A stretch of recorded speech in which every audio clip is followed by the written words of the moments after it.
Bukannya jadi model, kakak cantik ini malah jualan bakso. Udah cantik, pinter bikin bakso pula. Wah, spek istri idaman banget ya kakaknya. Baksonya guys, gede-gede dan ternyata bisa crot. Tuh, kelihatan menggiurkan kan, keriting-keriting gitu. Bakso ini tuh hidden gem guys. Kalian harus naik ke Bandungan, Semarang dulu. Namanya bakso Cah Hendrik yang lokasinya tuh satu area sama pemancingan Cah Hendrik. Nah, kakak cantik ini tuh anak menantunya Cak Hendrik guys yang bikin bakso. Dan kakak cantik ini tuh bikin baksonya berdua sama suaminya guys. Terus ini kembaran suaminya, lucu banget ya. Bakso yang gede-gede tadi tuh ada yang isian mozzarella. Molor, panjang banget mozzarellanya. Kenapa ya bakso di desa kayak gini tuh lebih enak daripada bakso-bakso yang ada di kota? Saus, kecap, dan sambal ambil sepuasnya. Bakso gimbal.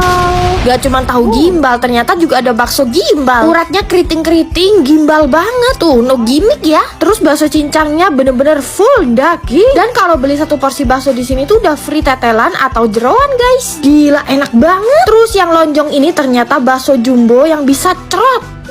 Isian di dalamnya daging cincang pedes, gorengan tahu waliknya gak main-main guys, gede banget, gendut. Isian di dalamnya ini juga daging banget loh. Dan ternyata selain bakso di sini juga ada aneka menu nasi guys. Gede banget iganya guys, tuh dagingnya tebel.